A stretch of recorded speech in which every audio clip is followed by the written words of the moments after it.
ਰੱਬ ਦੀ ਦੇਣ ਰੱਬ ਦੀ ਦੇਣ। ਬਾਦਸ਼ਾਹ ਸੀ ਤੇ ਉਹ ਨਾ ਆਪਣੀ ਫੌਜ ਲੈ ਕੇ ਆ ਰਿਹਾ ਤੇ ਰਸਤੇ ਦੇ ਵਿੱਚ ਕੁਬਾਰ ਜਿਹੜਾ ਸੀ ਨਾ ਉਹ ਖੋਤੇ ਲਈ ਜਾਵੇ। ਠੀਕ ਹੈ। ਜਦੋਂ ਖੋਤੇ ਉਹ ਲਈ ਜਾਵੇ ਉਹਨੇ ਕਿਹਾ ਵੀ ਬਾਦਸ਼ਾਹ ਆ ਰਿਹਾ ਹੈ ਤੇ ਮੈਂ ਨਾ ਵੀ ਅੱਗੇ ਰਸਤੇ ਤੇ ਖੋਤੇ ਲਈ ਜਾਣਾ ਤੇ ਪਤਾ ਨਹੀਂ ਮੈਨੂੰ ਕੀ ਉਹਨੇ ਕਹਿਣਾ। ਉਹਨੇ ਜੀ ਛੇਤੀ ਨਾਲ ਨਾ ਜੋ ਆਵਾਜ਼ ਮਾਰੀ ਨਾ ਭੱਠੇ ਵਾਲੀ ਖੋਤਿਆਂ ਨੂੰ ਤੇ ਇੱਕ ਬੇਦੇ ਨਾਲ ਅੱਗੇ ਲੱਗ ਗਿਆ, ਅੱਗੇ ਪਿੱਛੇ ਤੀਂਦ ਲੱਗ ਗਿਆ। ਬਾਦਸ਼ਾਹ ਵੇਖਦਾ ਸੀ, ਉਹਨੇ ਕਿਹਾ ਵੀ ਯਾਰ ਇਹ ਖੋਤਿਆਂ ਨੂੰ ਇਹਨੇ ਬੋਲੀ ਕੋਈ ਐਸੀ ਮਾਰੀ ਤੇ ਤੀਂਦ ਹੋ ਗਏ। ਬਾਦਸ਼ਾਹ ਨੇ ਕੁਬਾਰ ਨੂੰ ਸੱਦ ਲਿਆ। ਉਸਨੇ ਆਖਿਆ ਉਰੇ ਆ।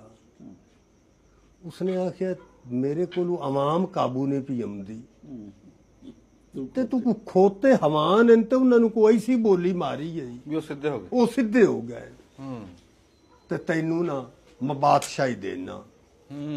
ਉਹ ਬਾਹਰ ਕਹਿਣ ਲੱਗਾ ਵੀ ਜੇ ਮੈਂ ਇੰਨੀ ਜੋਗਾ ਨੇ। ਉਹਨੇ ਆਖਿਆ ਨਾ ਨਾ ਇਹ ਕੰਮ ਨਹੀਂ ਕਰਨਾ, ਤੈਨੂੰ ਬਾਦਸ਼ਾਹੀ ਦੇਣੀ।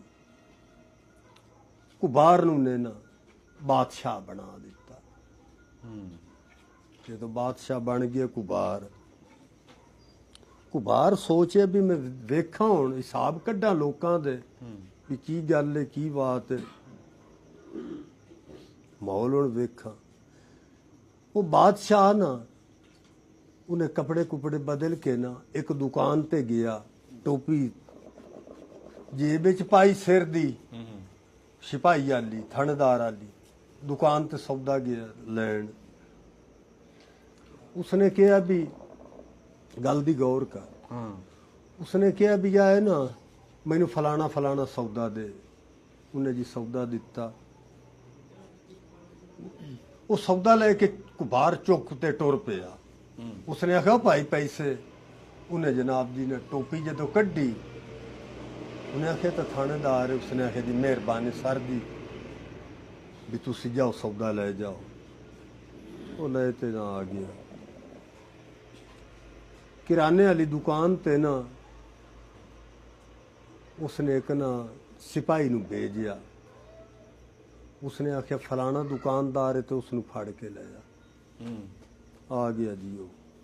उसने आख्या तेरे कोलों ना केड़ा सौदा लैंदा है, अफसर उधार ते या पैसे नहीं दे जांदा। वो डरदा होया दसे ना। उन्हें आख्या सच सच मैनूं दस।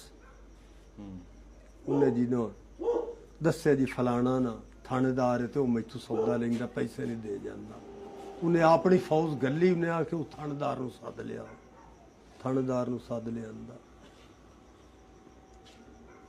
ਜਿਹੜੇ ਉੱਥੋਂ ਦੇ ਕੋ ਤਗੜੇ ਬੰਦੇ MP MN ਸੀ ਉਹ ਥਾਣੇਦਾਰ ਦੀ ਸ਼ਫਾਰਤ ਕਰਨ ਆਏ। ਉਹਨੇ ਆਖਿਆ ਵੀ ਬਾਦਸ਼ਾਹ ਜੀ ਇਹ ਤਾਂ ਬਹੁਤ ਅੱਛਾ ਬੰਦਾ ਹੈ ਅਫਸਰ, ਤੇ ਮਿਹਰਬਾਨੀ ਕਰੋ ਇਹਨੂੰ ਛੱਡੋ। ਉਸਨੇ ਆਖਿਆ ਕਿ ਗਲਤ ਬੰਦੇ ਦੀ ਸ਼ਫਾਰਤ ਕਰਨੀ। ਉਹਨਾਂ ਨੇ ਉੱਥੇ ਉਹਨੂੰ ਬਿਠਾ ਦਿੱਤਾ। ਉਹਨੂੰ ਉੱਥੇ ਬਿਠਾ ਦਿੱਤਾ। ਫਿਰ ਜੀ ਹੋਰ ਆਇਆ।